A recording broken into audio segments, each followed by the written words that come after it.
ఈ set previous set question solve చేద్దాం. Trigonometry నుంచి ఈ సెట్ 2025 అడిగిన క్వశ్చన్ ఇది. So the value of cos 5/17 plus cos 7π/17 plus 2 cos 11π/17 into cos 5/17 value ఎంత అని అడుగుతున్నాడు. ఇలాంటి క్వశ్చన్స్ అడిగినప్పుడు మనం ఇవి ఏమైనా సింప్లిఫై చేసేసి ఆ యాంగిల్స్ వేసేసి సాల్వ్ చేయొచ్చు, లేదా ఫార్ములా బేస్డ్ వెళ్ళాలి. సో ఇక్కడ చూడడానికి 5/17 వాల్యూ ఎంత వస్తుంది తెలుసా? 5/17 వాల్యూ 0.8 అంత వస్తుంది. ఓకే, సో మనకి సింప్లిఫై అవ్వదు. సో మీరు ఇక్కడ అబ్జర్వ్ చేసుకోండి, మనం ప్రొడక్ట్ టు సమ్ ఫార్ములా వాడదాం. ప్రొడక్ట్ టు సమ్ అంటే సో చూడండి, ప్రొడక్ట్ టు సమ్ అంటే 2 cos c into cos d is equal to cos c plus d plus cos c minus d. ఇదిగోండి, ఇది product to sum formula. Okay, 2 cos c into cos d is equal to cos c plus d plus cos c minus d. అంటే ఇది ఎలా కనిపిస్తుంది మనకి? 2 cos c into cos d లా లేదు.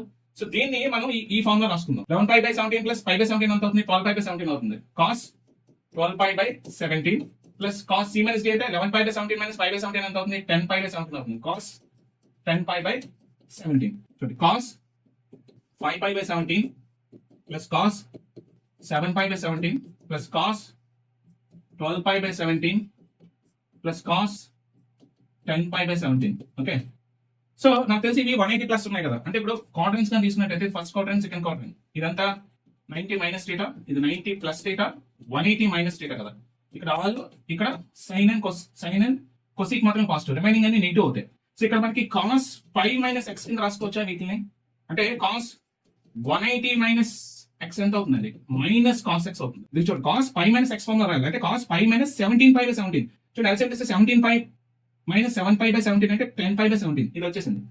So cos π minus 17π/17 ఏమవుతుంది? Minus cos 7π/17 అవుతుంది.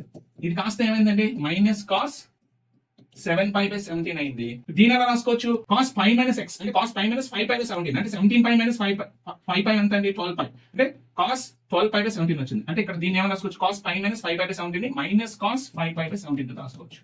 అంటే ఇదేమో మైనస్ cos 5π/17 అయింది. చూడండి, cos 5π/17 plus cos 7π/17 minus cos 5π/17 minus cos 7π/17. cos 5π/17 minus cos 5π/17 cancel అయిపోతుంది. cos 7π/17 మైనస్ cos 7π/17 క్యాన్సిల్ అయిపోతుంది. ఆన్సర్ ఎంత అవుతుందండి? 0 అవుతుంది. So your answer is 0. So ఇంత ఈజీగా సాల్వ్ చేయొచ్చు. మీరు బాగా ప్రాక్టీస్ చేస్తేనే ఇలాంటి క్వశ్చన్స్ సాల్వ్ చేయగలరు, లేకపోతే స్టక్ అయిపోతారు. Okay, practice well. For more questions follow our channel.